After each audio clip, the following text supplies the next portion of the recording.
शुरू हो चुका था। टुनटुनी चिड़िया अपना मिट्टी वाला घर बना रही थी। जंगल के सारे पक्षी अपने अपने घरों में छुपे हुए थे क्योंकि बारिश काफी तेज हो रहा था। चिड़िया के पड़ोसी कहते हैं कि अरे भाई देखो ना, टुनटुनी कितनी मेहनत कर रही है, इस बारिश में उसका घर भीग नहीं रहा। हाँ भाई, मैं भी तो वही देख रहा हूँ, चिड़िया कितना ज्यादा मेहनत कर रही है। ये दोनों टुनटुनी की काफी बगावत कर रहे थे। टुनटुनी तो एक मेहनती चिड़िया थी, मेहनत के बल पर अपना एक मिट्टी का घर बना डाली। धीरे धीरे शाम हो गया। अगले दिन जब सुबह हुआ तो बारिश खुल चुकी थी। टुनटुनी चिड़िया अपने घर के बाहर आई। चलती हूँ जंगल में दाना चुगने। टुनटुनी चिड़िया यह बात कहकर घने जंगल की तरफ दाना चुगने चल पड़ी। जंगल के सारे पक्षी अपना अच्छा खासा घर बना चुके थे। उसी जंगल में एक और रानू नाम की चिड़िया अपना उसका घर बना रही थी। उसी रास्ते से टुनटुनी दाना चुगने जा रही थी। देखी तो उसके पास गई। अरे बहन, तुम ये क्या कर रही हो? चलो मेरे घर में रहना, मेरा घर मिट्टी का है, काफी अच्छा। अरे नहीं चिड़िया बहन, मैं नहीं जाऊंगी, हम गरीबों को तो यही घर अच्छा है, तुम जाओ। टुनटुनी वहाँ से चली गई क्योंकि उसको काफी तेज भूख लगी थी। रानू उस घर को काफी मेहनत करके बना डाली। टुनटुनी दाना चुन रही थी, तभी उसको एक नहर दिखाई दिया। चिड़िया नहर के पास गई और पानी पीने लगी। तभी नहर बोला कि अरे चिड़िया, तुम ये क्या कर रही हो? इस जंगल के सभी पक्षी इस नहर में पानी नहीं पीते, चले जाओ यहाँ से, दूसरे नहर में जाकर पीना। बेचारी टुनटुनी तो डर गई, वहाँ से अपने घर के तरफ चल पड़ी। रानू चिड़िया से गोलू कबूतर पूछ रहा था कि अरे चिड़िया, तुम यह घर कैसे बना डाली? मेरा भी घर जरा बना दो तो। अरे नहीं गोलू भैया, मैं नहीं बना पाऊंगी, बहुत मेहनत करने के बाद अपना यह घर तो बनाई हूँ, तुम यहाँ से चले जाओ। गोलू जा ही रहा था, तभी टुनटुनी उसके पास आई। क्या हुआ गोलू भैया, अब क्यों इतना निराश है? क्या बताऊं बहन, मुझको रहने के लिए अच्छा घर नहीं है, क्या करूं? कोई बात नहीं, आप चलिए मेरे घर, मेरा घर मिट्टी का बना हुआ है, वो भी काफी अच्छा। गोलू और टुनटुनी दोनों एक साथ चिड़िया के घर चले गए। गोलू जब चिड़िया के घर गया तो देखकर चौकन्ने रह गया। अरे बहन, ये कैसे हुआ? आपने मिट्टी का घर कैसे बना डाला? ये तो बारिश आएगा तो दह जाएगा, इस घर में तुम कैसे रहती हो? कोई बात नहीं भैया, मैं इसी घर में रहती हूँ, ये घर मिट्टी का है लेकिन बारिश आने पर नहीं दहता। गोलू तो बहुत खुश हुआ। हरे जंगल में एक टुनटुनी नाम की चिड़िया बहुत गरीब थी। उसके दो बच्चे भी थे, चिंकू और मिंकू। चिड़िया पूरे दिन जंगल में काफी मेहनत किया करती थी। एक दिन सुबह होते ही टुनटुनी चिड़िया दो बच्चों के साथ घने जंगल की तरफ निकल गई। गर्मियों का मौसम आ चुका था। इन बच्चों को प्यास लगी थी। तभी एक हैंडपंप दिखाई पड़ा। मिंकू कहा कि माँ चलो ना, सामने हैंडपंप है पानी पीने के लिए। फिर ये तीनों हैंडपंप के पास गए। हैंडपंप के ठीक नीचे एक टोकरी था, उस टोकरी में पानी भरा हुआ था। चिड़िया का बच्चा पानी देखकर उसी में नहाने लगा। उसकी माँ भी उसकी हेल्प करने लगी उसको नहलाने में। चिड़िया का बच्चा काफी खुश था। नहला देने के बाद टुनटुनी कही कि बच्चों चलो घर चलें, अब समय हो गया। नहीं माँ, मैं नहीं जाऊंगी, मैं और नहाऊंगी। नहीं बेटा, हमको काम पर जाना है, जबरी काकी का घर बनाने। फिर ये तीनों वहाँ से चल पड़े अपने घर के तरफ। जबरी काकी अपने घर के सामने बैठकर सोच रही थी कि कब टुनटुनी आएगी तो मेरा घर बना डालेगी। उसी जंगल में दो गरीब किसान पक्षी रहा करते थे। एक का नाम था गोलू, एक का नाम था कवि। दोनों मिलकर अपने खेतों में आम का बगीचा लगाया हुआ था। काफी ज्यादा आम उन पेड़ों पर लगे हुए थे। इस बार इन आमों से काफी अच्छा मुनाफा कर पाएंगे। हाँ जी, देखिए ना, इन पेड़ों पर कितने ज्यादा आम लगे हुए हैं। ये दोनों उसी पेड़ पर बैठे हुए थे। गोलू कबूतर उसी जंगल में एक आम का दुकान खोला हुआ था, उन्हीं आमों को बेचने के लिए। टुनटुनी चिड़िया बच्चों को लेकर अपने घर पहुंची। देखो बच्चों, मैं बाहर जा रही हूँ, शाम तक आऊंगी, तुम दोनों बाहर मत निकलना। यह बात कहकर चिड़िया जंगल में चली गई। मिंकू, अब क्या करें? मम्मी तो चली गई। क्या करेंगे भैया? चलो घोंसले में बैठे, मम्मी आएगी तो खोजने लगेगी। ये दोनों नन्हे मुन्ने बच्चे अपने घोंसले में बैठ गए। टुनटुनी चिड़िया जबरी काकी का घर बना रही थी और काकी जंगल से सूखी लकड़ियां ढोने में लगी थी। ये दोनों काफी ज्यादा मेहनत कर रही थी, तब जाकर इनका घर बनकर रेडी हुआ। धीरे धीरे शाम होने लगा। टुनटुनी जल्दी जल्दी अपने घर की तरफ चल पड़ी। हल्का अंधेरा हो गया। इधर इनके बच्चे ढूंढ रहे थे। भैया, मम्मी कब तक आएंगी? मुझको बहुत डर लग रहा है। चुप हो जाओ चिंकू, मम्मी आती ही होंगी। चिड़िया के दोनों बच्चे अपने माँ को ढूंढ रहे थे। तब तक टुनटुनी आई। मिंकू को रोते देख कही कि क्या हुआ बेटा, तुम क्यों रो रहे हो? मिंकू कुछ नहीं बोला।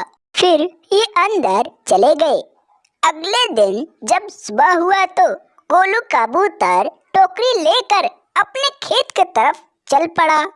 टुनटुनी अपने बच्चों को उठा रही थी। बच्चों उठो, सुबह हो गया। ये दोनों रोते हुए उठे। तुम दोनों कब तक सोओगे? देखो सुबह हो गया। गोलू कबूतर अपने बगीचे में आमों को तोड़ रहा था। खूब सारा आम तोड़ने के बाद गोलू उन आमों को अपने दुकान पर लेकर चला गया। टुनटुनी उस दिन की तरह आज भी सुबह सुबह दोनों बच्चों को लेकर जंगल में बड़े से पेड़ के नीचे गरीब चिड़िया बैठी हुई थी, जिसका नाम था टुनटुनी। मैं क्या करूं? मेरे पास घर बनाने के लिए कोई भी साधन नहीं है। जंगल के सारे पक्षी अपना घर बना लिए हैं।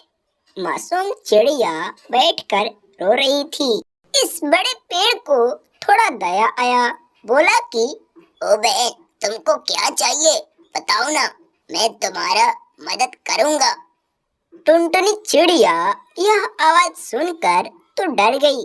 चिड़िया को डरते देख पेड़ बोला कि ओ बहन, तुम डरो मत, मैं बोल रहा हूँ। पेड़ देखो, मैं तुम्हारा मदद करना चाहता हूँ, लेकिन तुम मेरा मदद कर दो तो। चिड़िया तो खुश हो गई, कहती है कि हाँ, क्यों नहीं भाई, तुम बताओ तो सही, मैं तुम्हारी हेल्प करूंगी। पेड़ बोला कि हाँ तो सुनो, तुम मेरे फलों को रक्षा करना, क्योंकि आज के बाद किसी भी पक्षियों को मेरा फल तोड़ने मत देना। मैं चाहता हूँ कि मेरे बीजों से इस जंगल में काफी सारे पेड़ लग जाए। पेड़ की कमी हो गई है। यह बात सुनकर गरीब चिड़िया बहुत खुश हुई। लेकिन इसके बदले मुझको क्या मिलेगा? तुम जाओ, नहर के पास एक पेड़ है, उसी के नीचे मिट्टी का घर बना हुआ है। तुम उसको थोड़ा रिपेयर कर देना, रहने लायक हो जाएगा। और हाँ, वह कोई मामूली घर नहीं है, एक शक्तिशाली घर है। टुनटुनी यह बात सुनकर बहुत खुश हुई और फटाफट नहर के पास चल पड़ी। थोड़े समय बाद चिड़िया घर के पास पहुंची। घर को देखी तो घर बहुत सुंदर था, देखने में बहुत अच्छा था। चिड़िया को घर पसंद आया। उसके अंदर गई। देखी तो घर चकाचक था। धीरे धीरे शाम होने लगा। उसी दिन से टुनटुनी उसी घर में रहने लगी। अगले दिन सुबह हुआ तो चिड़िया उसी घर के दरवाजे पर बैठी हुई थी। उसके मन में एक ख्याल आया कि कल पेड़ ने बोला था कि यह घर कोई मामूली घर नहीं है, यह घर एक जादुई घर है। थोड़ा टेस्ट करो तो। चिड़िया उस घर से कुछ दाने मांगी। थोड़े ही समय में दाने आ गए। चिड़िया यह बात सुनकर बहुत खुश हुई। उसी जंगल के कुछ पक्षी आपस में बातें कर रहे थे कि आजकल तो टुनटुनी दिखाई नहीं देती, पता नहीं कहाँ चली गई। हाँ कालू भैया, पता नहीं कहाँ चली गई टुनटुनी बहन, आजकल दिखाई नहीं देती। यह सब पक्षी आपस में बातें कर रहे थे। टुनटुनी चिड़िया का जीवन धीरे धीरे कटता गया। इस पेड़ का फल कुछ बड़े हो चुके थे। चिड़िया, मैं सोचता हूँ कि तुम मेरे फलों को ले जाकर जंगल में लगा डालो ताकि तुम पक्षियों के लिए यह जंगल बच जाए। हाँ क्यों नहीं भैया, मैं तुम्हारे फलों को जरूर ले जाऊंगी। बड़े से टोकरी में उन फलों को लेकर चल पड़ी।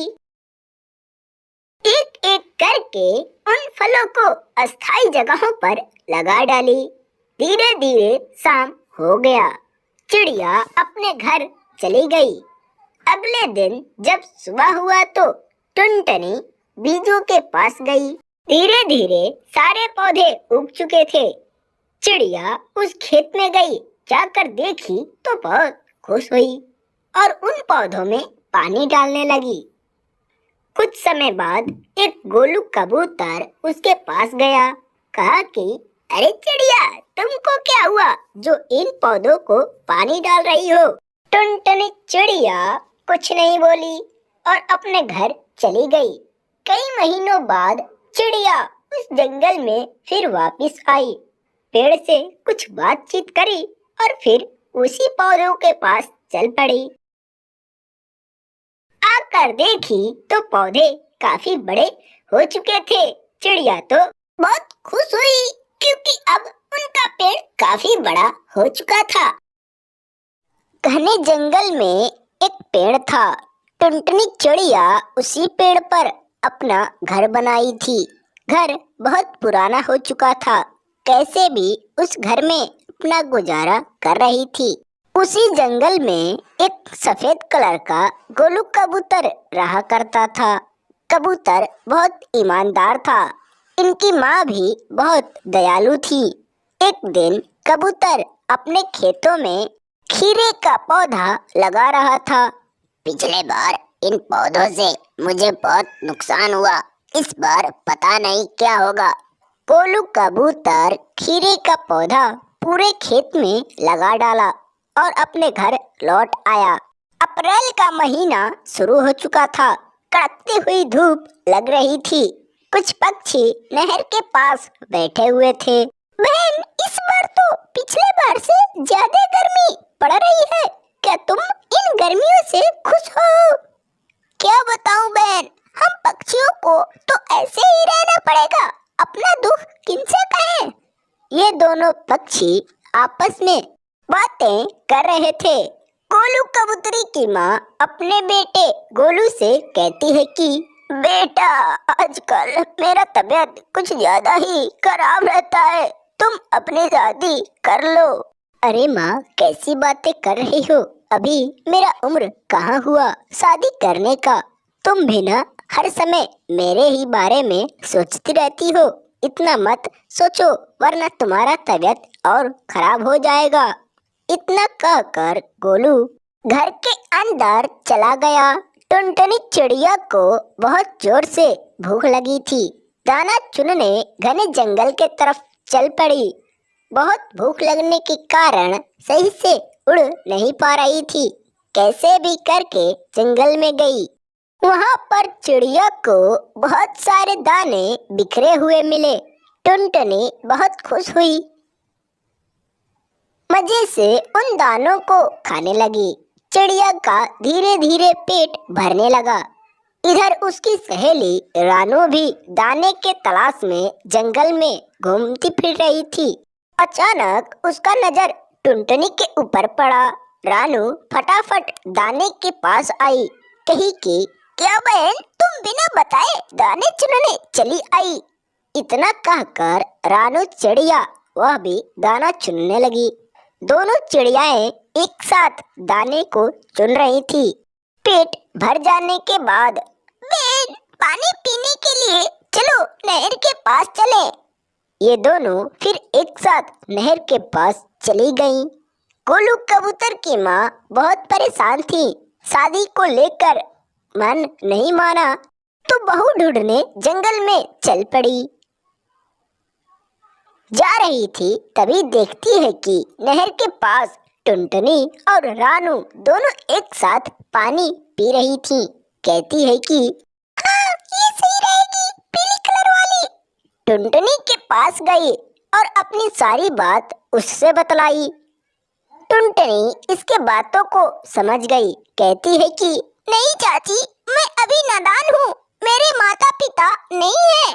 कोई बात नहीं बेटा, मैं हूँ ना, मेरा भी लड़का इकलौता है, तुम उससे शादी कर लो तो मेरा भी घर हरा भरा हो जाएगा।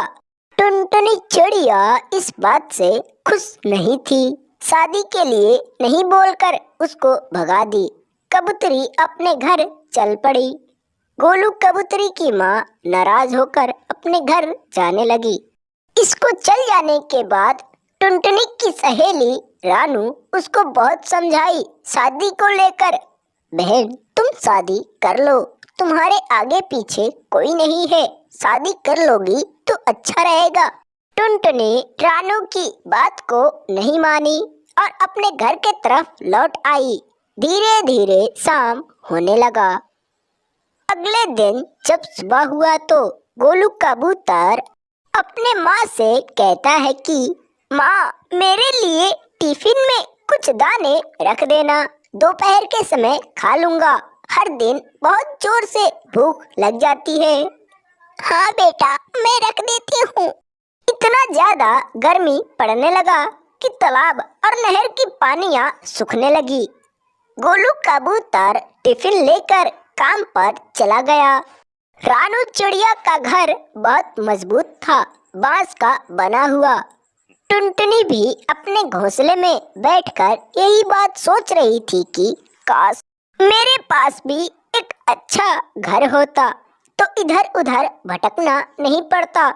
टुनटुनी बहुत निराश थी घर को लेकर, लेकिन इनका जीवन थोड़ा अच्छा खासा गुजर रहा था।